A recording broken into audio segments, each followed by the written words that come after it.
আসলো শুনলাম। ম্যাডাম, হ্যাঁ বলো। আমি একটা নতুন কাজের বুয়া, কি কাজ করতে হবে এটা আমাকে দেখাই দেন। বলো নাকি কাজের বুয়া কইতাছেন রে?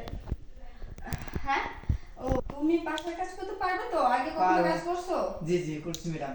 ও ইয়ে মানে কাপড় চোপড় ধোয়া, কাপড় চোপড় ধোয়া, পাক শাক করা, আপনার যত কিছু সব পারবো আমি। তুমি পাক করতেও পারো? হ্যাঁ পারি। Wow!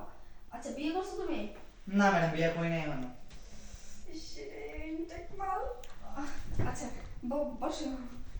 আপনি বলেন ম্যাডাম, আমি হ্যাঁ আমি বসতেছি, বসো। বসেন। বসেন। বসো।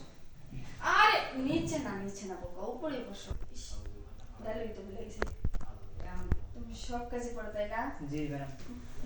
তুমি না ভালো হ্যান্ডসাম, তুমি তো লেখাপড়া করতে পারতা, অন্য জায়গায় ভালো ভালো কাজ করতে পারতা, বাসায় বাড়ি থেকে। ম্যাডাম কি বলবো, দুঃখের কথা, আমার মানে ফ্যামিলিকে আমি নিয়ে চলে তো পড়াশোনা করছি, অনার্স পর্যন্ত পড়ছি, করার পর আর পড়তে পারিনি। আচ্ছা একটা কথা বলবো? হ্যাঁ বলেন। শোনো না একটা কথা। আরে ম্যাডাম কি করেন? আচ্ছা আচ্ছা সমস্যা নেই। শোনো না একটা কথা কই। আমার হাজবেন্ড কিন্তু বেশ একটা বাসায় থাকে না, ঠিক আছে? এই 15 দিন বা 1 মাস পর পর আসে সে, মানে দূরে দূরে কাজে যায়, ব্যবসার কাজে। তো যার জন্য আমি বলছিলাম একটা মেয়ে কাজে ঢোকাতে। তোমার কাছে সেটা ভালো হয়েছে, কারণ পুরুষ লোক একটা বাড়িতে থাকা দরকার। যেহেতু সব কাজ কাম পারো, মাঝে মাঝে তোমার সাহেবে বলে না আমার দেখশন করতে? হ্যাঁ ম্যাম বলে, বলে হ্যাঁ বলে। বলছে? শোনো একটা কথা বলে, আমার বিয়ে হয়েছে বেশি একটা দিন হয় না, এই 6-7 মাস হবে, নতুন কিন্তু আমরা।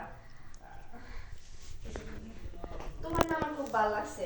শোনো একটা কথা কই, তোমারে আমি আমার, দূর ম্যাডাম।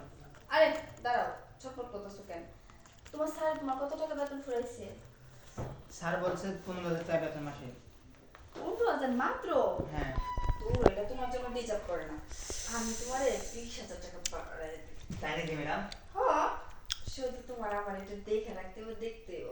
আচ্ছা ম্যাডাম দেখবনি। সত্যি কইতেছো? হ্যাঁ দেখবনি সত্যি। আমার প্রয়োজনে যত কাজ কাম আছে, দরকার পড়লে হ্যাঁ, দরকার পড়লে কাপড় চোপড় সব ধুয়ে দেবো। কাপড় চোপড়, কাপড় চোপড় না, মাঝে মাঝে একটু সুপটাও দিতে হইব, কারণ তোমার সাথে তো বেশি একটা বাইক থাকে না। আরে ম্যাডাম কি বলেন আপনি এসব এটি? হ্যাঁ। এই যে শোনো, তুমি বলছো তোমার ফ্যামিলি নাকি তুমি চালাও, তাই না? তো তুমি যদি তোমার ফ্যামিলি চালায় থাকো, আজকে কাজ কিন্তু শহরে একটা বেশি পাওয়া যায় না, হ্যাঁ। সচরাচর। এখন শোনো একটা কথা কই। আরে ম্যাডাম গায়ের মধ্যে হাত দিচ্ছেন কেন? শোনো, তুমি কি চাও তোমার ফ্যামিলিটা না খায় মরে যাক? না ম্যাডাম।